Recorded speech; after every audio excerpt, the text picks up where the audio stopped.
वसूली करके ही जाऊंगा। घनश्याम, अरे ओ घनश्याम। वो तो स्कूल गए हैं। स्कूल गया है। अरे बहाना तो ढंग का बनाती। हाँ लाला, मैं स्कूल ही गया था, फार्म स्कूल, जहाँ किसानों को सिखाई जाती है खेतों में पैदावार बढ़ाने की हर बात, जैसे मिट्टी के हिसाब से सही खाद, बढ़िया बीज और जरूरत के मुताबिक कीटनाशक, ताकि कम लागत में अधिक मुनाफा। ये पकड़ लाला, तेरा हिसाब साफ।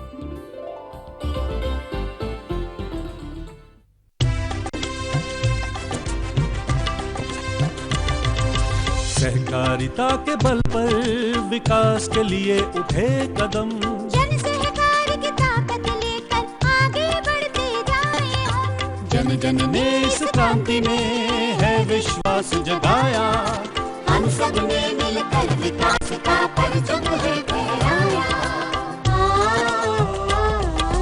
दूर जहाँ सूरज उगता उस धरती से मैदानों तक, हिम शिखरों के श्वेत बर्फ से हिंद महासागर तक। श्वेत क्रांति हो हरित क्रांति या ग्राम विकास की बात, एकता ही धर्म हो अब चाहे दिन हो या रात। कृषि मंत्रालय भारत सरकार द्वारा जनहित में जारी।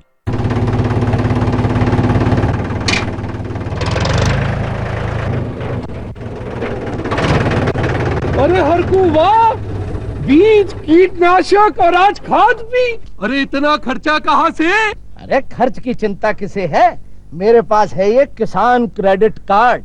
कार्ड? अरे बैंकों द्वारा जारी इस कार्ड से किसान उसकी सीमा तक की रकम कभी भी बैंक से निकलवा सकता है और खेती बाड़ी की सामग्री कभी भी खरीद सकता है।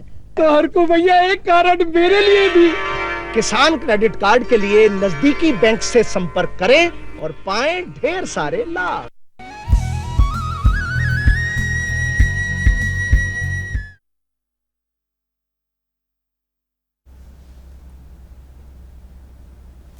किसान भाई हो, जय जोहार। कृषि दर्शन कार्यक्रम में आपन के स्वागत है। किसान भाई हो, आज के हमारे कार्यक्रम के विषय है आधुनिक खेती एवं पाली हाउस में की जाने वाली लाभदायक खेती की जानकारी। किसान भाई अक्सर आपन देखा हो कि सरकार घलो की थे कि आपन पाली हाउस लगाओ और बढ़िया आधुनिक खेती, वैज्ञानिक खेती आपन करो। आप कर अगर बड़े पैमाने में आपन खेती करत हो, वैसे कोनो जगह बाँचे है जेकरो आपन सदुपयोग कर सकत हो, जिन भाटा है, भुर्रा है और कई जगह ऐसे जगह है जेकर आपन उपयोग नहीं करत हो, तो उपयोग नहीं बल्कि सदुपयोग कर सकत हो पाली हाउस लगा के। ये विषय में विस्तार से जानकारी देवर हमर संग में हवाए अभिषेक चावड़ा जी, युवा कृषक के और जो पाली हाउस और आधुनिक खेती के में महारत हासिल है। तो अभिषेक जी आपन के स्वागत है कार्यक्रम में।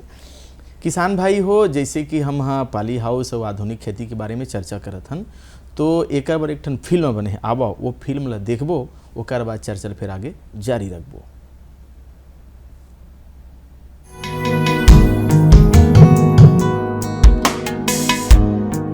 वन संपदा से आच्छादित उर्वरक भूमि छत्तीसगढ़।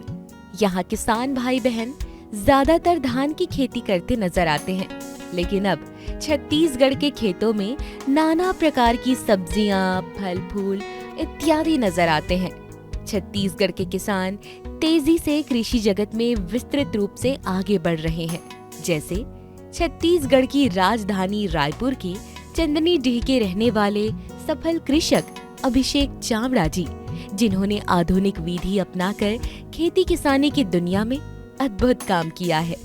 यूं तो अभिषेक जी का परिवार कई पीढ़ियों से कृषि जगत में काम करता रहा है, लेकिन परंपरागत विधियों के साथ वैज्ञानिकता और अपनी नई सोच के साथ अभिषेक जी ने खेती किसानी के कार्य को आगे बढ़ाया है। न केवल अपनी खेती किसानी की विरासत संभाली, बल्कि इस विरासत को एक नया रूप दिया है और आगे बढ़ाने का वे कार्य कर रहे हैं।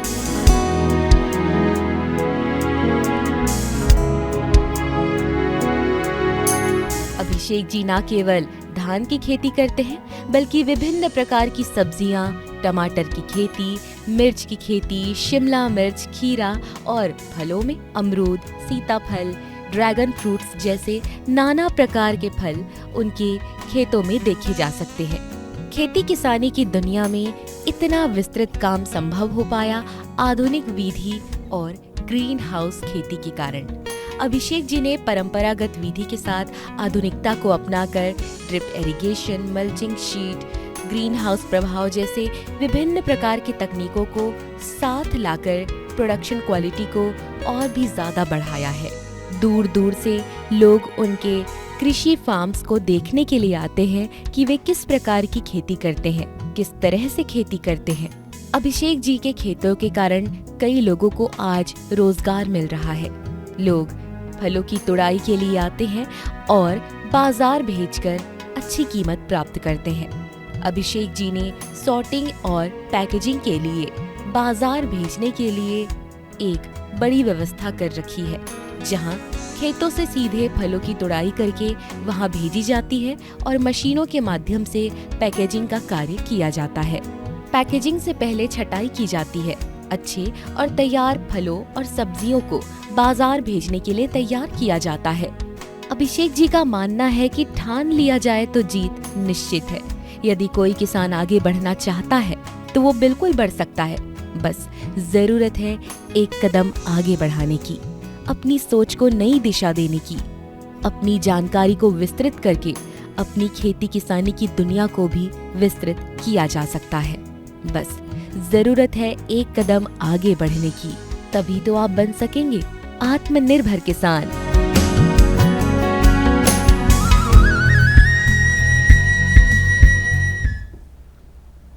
किसान भाई हो, कार्यक्रम में फिर एक बार आप मन के स्वागत है। और आप मन अपन मन में कोई प्रश्न रखे हो तो आप मन पूछ सकते हो। तो हमारा टोल फ्री नंबर आप मन नोट कर लो। हमारा टोल फ्री नंबर है 1800-233-9418। किसान भाई एक बार आप मन ध्यान से लिख लो 1800-233-9418। एम अपन प्रश्न करो, अपन प्रश्न के जवाब आप मन अभिषेक जी से पाओ। अभिषेक जी फिर एक बार आप मन के स्वागत है कार्यक्रम में। और आपसे हम ये जानना चाहबो कि जैसे कि आधुनिक खेती और परंपरागत खेती में क्या अंतर है, और बल्कि उत्पादन में दोनों में क्या फ़र्क पड़ता है, इसके बारे में आप बताएं। दोनों खेती में बहुत ज़्यादा फ़र्क आता है। जो परंपरागत तरीके से हम जो खेती करते आते हैं उसमें काफ़ी सारी चीज़ें नहीं होती है। जो हम आधुनिक खेती में जैसे ड्रिप इरिगेशन को लेकर के आते हैं तो काफ़ी पानी बचता है। ड्रिप इरिगेशन के ऊपर हम कंप्यूटर्स को लगा करके मॉनिटर करते हैं कि वास्तविक में जितने खाद की ज़रूरत है उतना ही खाद का हम इस्तेमाल कर रहे हैं और कम खाद में ज़्यादा उपज ले सके। तो अगर हम देखें तो पहले से हम आधुनिक खेती में अगर आए तो 2 से 3 गुना ज़्यादा हम उत्पादन ले सकते हैं उसी ज़मीन से, और ज़्यादा फसल के साथ साथ में अलग अलग क्रॉप्स को भी हम शामिल कर सकते हैं, जिससे कि सिर्फ 1-2 तरीके की नहीं पर 2 से 3 तरीके की अलग अलग फसल को हम उसमें एक साथ ले सकें। जी जी, ये जैसे कि हम आधुनिक खेती और पाली हाउस के बारे में बात कर रहे हैं, तो आपसे एक बात जरूर जानना चाहेंगे कि आधुनिक खेती हम किसे कहेंगे और आधुनिक खेती में किन किन बातों का हमें ध्यान रखना पड़ेगा। आधुनिक खेती हम ऐसे कह सकते हैं कि जिस खेती में हम काफ़ी ज़्यादा समय से उसे यंत्रीकरण कर चुके हो। जी। जिसमें बहुत आसान हो, कि जैसे अगर हम टमाटर की खेती कहते हैं तो उसमें वैज्ञानिकों ने काफ़ी अच्छे से हमें बता करके रखा है कि हमें इतने ही खाद की ज़रूरत है और आप उतना ही खाद दे करके अगर आप उसे सही मात्रा में खाद दे करके उतना उत्पादन ले सके तो हम वैज्ञानिक खेती में आते हैं। साथ साथ में वैज्ञानिक खेती में हमें ये भी लाभ मिलता है कि हम एक किसान होने के नाते हमारा एक दायित्व बनता है कि हम सभी लोगों तक ऐसे फल या ऐसे सब्जी पहुंचाए कि जो खाने में अच्छी हो, जिसमें कीटनाशक ना हो या किसी भी तरीके का केमिकल ना हो। तो उस तरीके की खेती को भी हम आधुनिक खेती में लेकर आ सकते हैं, क्योंकि जो परंपरागत तरीके से जब खेती करते थे तो कीट आने पर उसके बाद ही नियंत्रण करते थे। पर आधुनिक खेती में हम वेदर स्टेशंस लगा करके ये जान सकते हैं कि किस तरीके की कीट या किस तरीके के रोग आने वाले हैं, तो वह आने से पहले ही हम उसे रोक सकते हैं। तो यह आधुनिक खेती में इन तरीके की चीज़ों का इस्तेमाल होता है कि कीट या रोग आने के बाद यदि हम उसे नियंत्रित करते हैं तो हमारा उत्पादन खराब होता है, प्रोडक्शन की क्वालिटी भी खराब आती है। तो आने से पहले ही नियंत्रित यदि हो जाए, हम वेदर स्टेशंस लगा करके इन चीज़ों को देख सकते हैं, तो उसे नियंत्रण करके हम ज़्यादा बेहतर उत्पादन ले सकते हैं। जी। नहीं, एक बात आप बहुत अच्छा भी बता रहे थे कि आधुनिक खेती से तात्पर्य है कि हम बहुत ज़्यादा खाद न डालें, बहुत ज़्यादा पेस्टिसाइड का यूज़ न करें, ये बड़ी बात है जी। आधुनिक खेती में कितना ज़रूरत है ये जानेंगे तब हम आधुनिकता की ओर बढ़ेंगे और उससे लाभ करेंगे। बल्कि आप बहुत अच्छा बात बोले कि बहुत ज़्यादा दवाई डालने से जहरीला हो जाता है, तो मतलब और रोग बीमारी को भी आने से पहले पहचान लें, ये बड़ी बात है। बिल्कुल बिल्कुल। और आप तो जैसे कि अभी भी हम टीवी में देख रहे थे फिल्म में कि आप पाली हाउस में बड़े लंबे पैमाने पर आप खेती कर रहे हैं, तो पाली हाउस की विशेषता पहले बताइए कि पाली हाउस कितना ज़रूरी है, पाली हाउस में हम क्या क्या फसल ले सकते हैं, इसके बारे में हमारे किसान भाई को पाली हाउस का महत्व ही बताइए पहले।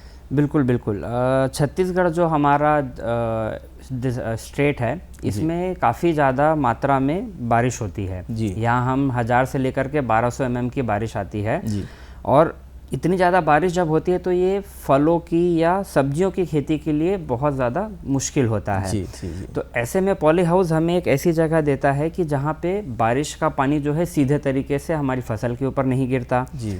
दूसरा जो हमारे यहाँ गर्मी का समय है, उस समय टेम्परेचर्स बहुत ज़्यादा चले जाते हैं, तो तापमान जब बहुत अधिक होता है तब भी दिक्कतें आती है पौधों को।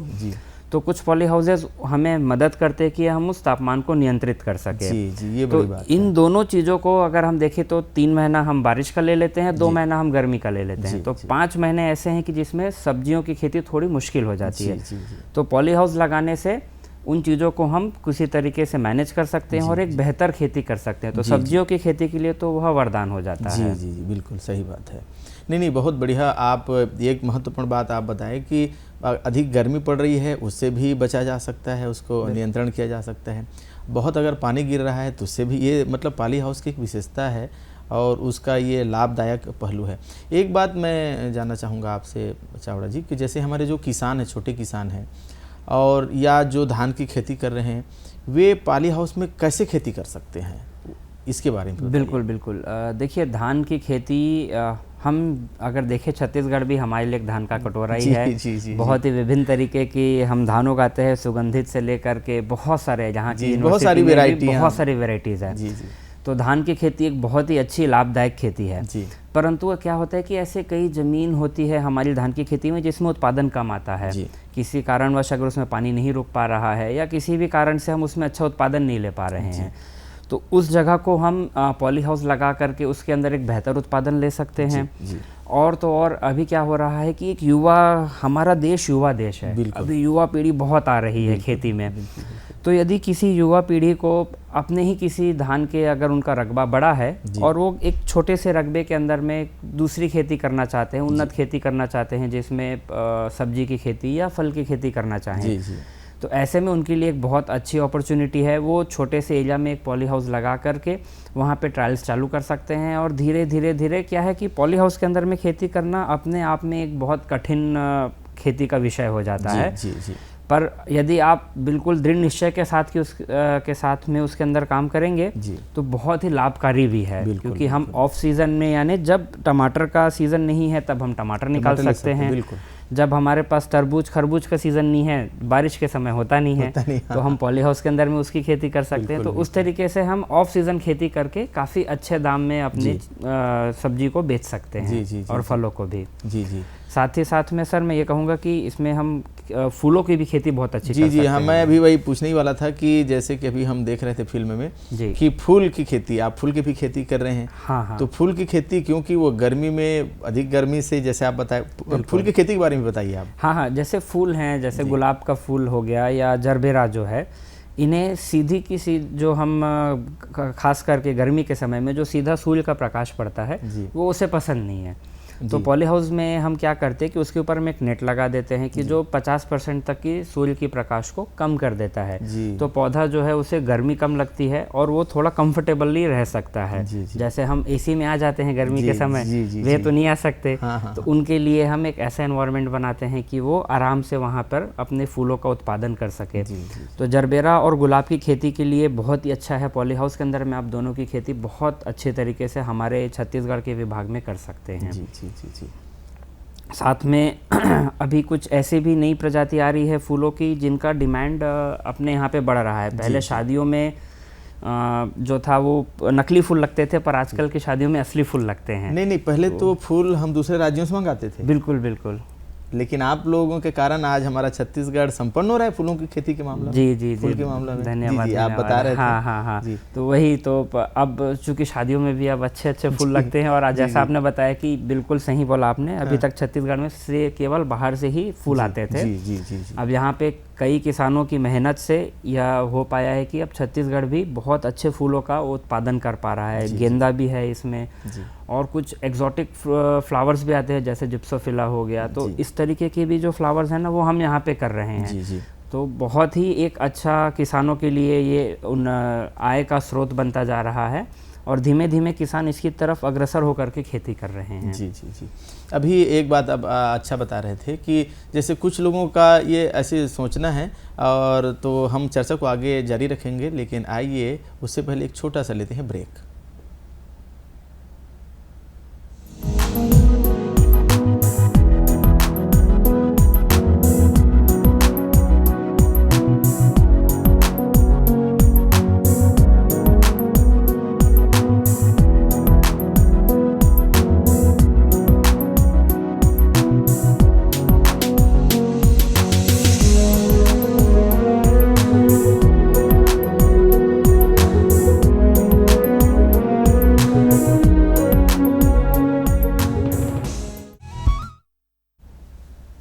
अभिषेक जी, जैसे कि अभी आप बता रहे थे कि पाली हाउस लगाने से उसके बाद अगर फूलों की खेती करना है तो थोड़ा सा टेम्परेचर हम कम कर देते हैं।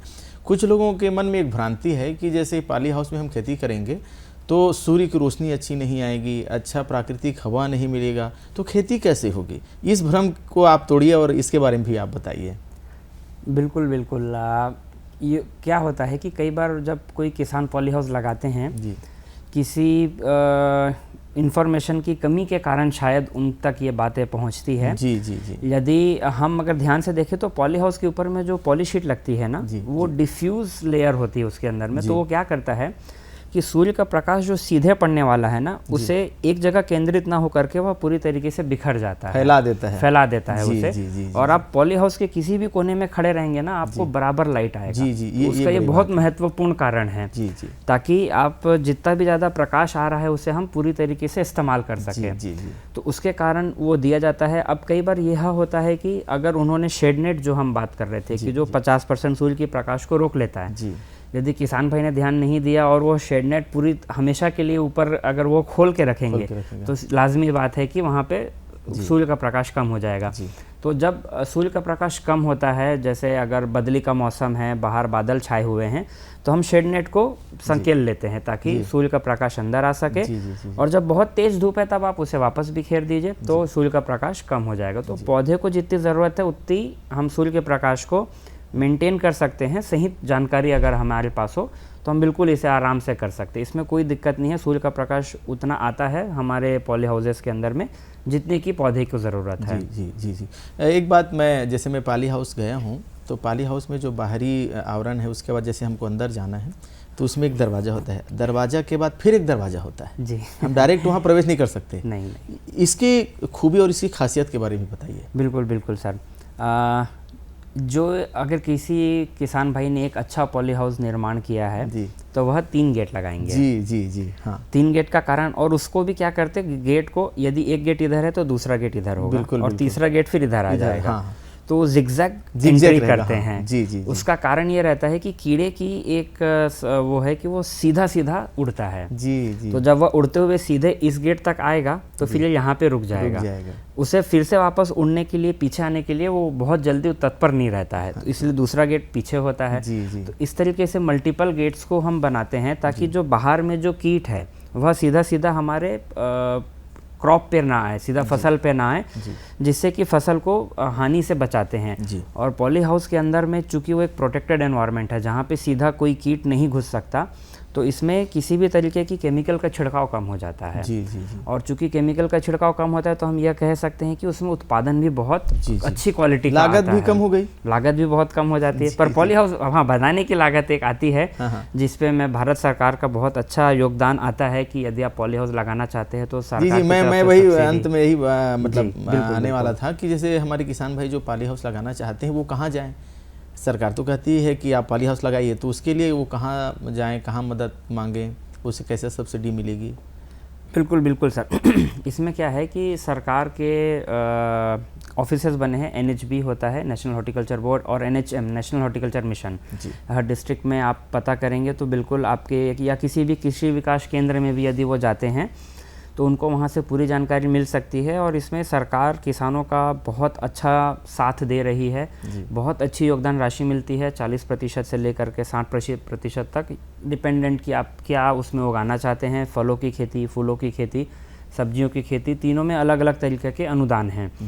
तो सरकार से अनुदान ले करके हम इसे बहुत ही अच्छी कम लागत से चालू करके हम एक अच्छी लागत उसमें से पा सकते हैं, और अच्छी से खेती करके अगर हम इसमें कोशिश करें तो बहुत ही अच्छी इसमें से हम आय भी प्राप्त कर सकते हैं। जी। जैसे अभी हम बात कर रहे हैं आधुनिक खेती और पॉली हाउस, तो पॉली हाउस में किन किन बातों का ध्यान रखना चाहिए, जैसे मल्चिंग सीट हो या ड्रिप इरिगेशन हो, ये कैसे उनका सामंजस्य होना चाहिए, कैसे उसको बिछाना चाहिए, इन बारीक बातों को भी आप बताइए। बिल्कुल। पॉली हाउसेज में सबसे पहले हमें एक बात का तो यह ध्यान रखना पड़ता है कि जो भी हम वहाँ पे पॉली हाउस लगा रहे हैं वो वहाँ के वातावरण के अनुकूल बना हो। कई बार क्या होता है कि यदि हमें पूरी तरीके से सारी इन्फॉर्मेशन नहीं है तो हम जो वेंटिलेशन का एरिया है वह कम कर देते हैं, जिसके कारण कि पॉली हाउस गर्म होने लगता है। तो यह बात का ध्यान रखिए कि जो नेट वाला एरिया है, हर पॉली हाउस के अंदर में ऊपर में प्लास्टिक का शीट होता है और बगल में भी कुछ प्लास्टिक के शीट होते हैं। तो बगल वाला एरिया हम जितना कम प्लास्टिक का शीट रखें तो उससे टेम्परेचर उतना अनुकूल हम रख सकते हैं। तो सबसे पहला तो एक ये आता है। और दूसरा यह होता है कि जो भी पॉली हाउस बनाने आते हैं ना, वो इस बात का ध्यान रखते हैं कि हवा किस दिशा में चल रही है। तो हमें यह ध्यान रखना है कि हवा हमारे पॉली हाउस के नेट वाले एरिया से गुजर सके, ताकि पॉली हाउस जल्दी ठंडा हो सके। तो ये दो चीज़ सबसे पहले हमें ध्यान रखनी है टेक्निकली। यह भी सभी किसान भाई को एक अंदाज़ होता है कि उनके खेत में किस तरीके से किस साइड हवा चल रही है। तो जो पॉली हाउस बनाने आते हैं उन्हें हम बताएं, और ये बहुत इंपॉर्टेंट होता है। भले छोटी सी चीज़ है पर बहुत ज़्यादा ये तो बहुत इंपॉर्टेंट, जैसे वर्षा के दिन में या कोई समय अगर तूफान भी आ रहा हो, बिल्कुल तो उस समय ये कारगर है। बिल्कुल यही मतलब आधुनिकता है। हाँ, और वैज्ञानिक पद्धति यही। हाँ जी। तो उससे, और दूसरा क्या होता है कि सूर्य का प्रकाश किस तरीके से पड़ता है, ताकि हम अंदर में जो ऊपर का जो स्ट्रक्चर होता है ना, उसमें गटर और भी चीज़ें होती हैं कि जिसकी छांव पड़ सकती है हमारे पौधों के ऊपर। जी। तो उस छांव को हम किस तरीके से कम पौधे के ऊपर आएँ, तो वो क्या करते हैं कि उस तरीके से उसे एंगल करते हैं पॉली हाउसेस को। और तेज हवा जब चलती है हमारे यहाँ पे, जब बंगाल की खाड़ी से जब प्रेशर आता है तो वह तेज हवाओं को लेकर के आता है। तो वो क्या करते हैं कि उस तरफ के स्ट्रक्चर को थोड़ा ज़्यादा मजबूत भी बनाते हैं। तो इन बातों का ध्यान रखेंगे तो हमें नुकसान कम हो जाएगा। बिल्कुल। और दूसरी चीज़ यह होती है कि अगर आप पॉली हाउस के अंदर खेती करना चाहते हैं तो यह थोड़ी आधुनिकता मांगता है आपसे। तो आपको ड्रिप इरिगेशन भी लगाना होगा, साथ में खाद भी ऐसे इस्तेमाल करने होंगे कि जिनका क्षारीय या अम्लीयपन जो है वो कम हो। बिल्कुल। और साथ में उसके अंदर नमक भी कम हो। तो ये जो खाद होते हैं ये थोड़े ज़्यादा बेहतर होते हैं पौधों के लिए। तो इसके लिए तो शायद मिट्टी परीक्षण भी आप लोग, मिट्टी परीक्षण करा करके आपको बिल्कुल ये काम करना होगा। इसमें क्या अलग अलग तरीके की कई सारी फसलें होती है। यदि आप कलर शिमला उगाना चाहते हैं तो ये बहुत अच्छा एक काम होता है। इसमें बहुत अच्छे हमें दाम मिलते हैं, अच्छा डिमांड है। बिल्कुल, उसका डिमांड भी बहुत होता है। पर यह बहुत ज़्यादा टेक्निकल क्रॉप होता है। और इसमें खाद जो है बहुत मायने रखता है। तो आपको एक अच्छे किस्म का खाद इस्तेमाल करना होगा। साथ ही साथ आप इस चीज़ का ध्यान रखना होगा कि आपके पास में ड्रिप इरिगेशन जो आप लगा रहे हैं उसको मॉनिटर करने के लिए भी चीज़ें हो, यानी उसके ऊपर आपको पूरी कड़ी निगरानी रखनी होगी। तो आज की डेट में बहुत सस्ते कंप्यूटर्स आ गए हैं कि जो इस काम को हमें करके दे सकते हैं। अच्छा। आपको उसमें अपने सारे के सारे पायमान रखने हैं कि मुझे इतने खाद की ज़रूरत है, वो बराबर उसे मॉनिटर करके उतनी ही खाद की पूर्ति करता है। तो इससे आपको खाद की लागत कम होती है, साथ बहुत अच्छी क्वालिटी का उत्पादन आता है। और दूसरी बात, हम मिट्टी को ख़राब नहीं करते हैं। हाँ। जितनी पौधे की ज़रूरत हमने उतना खाद दिया। तो ना कुछ एक्स्ट्रा हो रहा है और ना कुछ नीचे ज़मीन में रिस्क करके हमारे पीने के पानी के स्रोतों में जा रहा है। ये महत्वपूर्ण बात है। हाँ, तो जो एक नाइट्रिफिकेशन का एक प्रोसेस हो रहा है, जिसे लेकर के अभी सरकार भी काफ़ी परेशान है कि इसे हम कैसे कम कर सके, जो यूरिया ज़्यादा हमारे पानी में जा रहा है। तो यदि इन तरीके के उपकरणों का हम इस्तेमाल करेंगे तो इनसे हमें बहुत मदद मिलती है। बहुत लाभदायक हो जाएगा। बिल्कुल सर, बिल्कुल। अभिषेक जी, एक बात और कि जैसे कि आप युवा हैं, युवाओं को एक बहुत संक्षेप में एक संदेश दीजिए। एक युवा होने के नाते देखिए हमें थकना अलाउड नहीं है जी। आप थक नहीं सकते जी। अभी काफ़ी अलग अलग श्रेणियाँ हैं जिसमें हम काम कर सकते हैं, चाहे वह किसानी को लेकर के हो, चाहे वह यानी आप पशुपालन भी करते हैं तो किसानी सिर्फ एक नहीं होती है, किसानी अनेक तरीके की हो सकती है जिसमें आपकी रुचि बहुत हो, बिल्कुल उस किसानी को कीजिए, चाहे वो पशुपालन हो, चाहे वह मृदा पालन हो, चाहे वह मछली पालन हो, चाहे वो मृदा को लेकर के यदि आपको परीक्षण की बात हो। तो जिस तरीके की आप खेती करना चाहते हैं उसके अंदर आपको बहुत मेहनत करनी होगी पहले में, क्योंकि हम पढ़ कितना भी ले, मैंने भी बहुत पढ़ाई की खेती के लिए, परंतु एक जो एक्सपीरियंस होता है वह हम कहीं से भी नहीं ला सकते। तो उसके लिए आपको फील्ड में कुछ समय बिताना होगा, आपके खेत में समय बिताना होगा।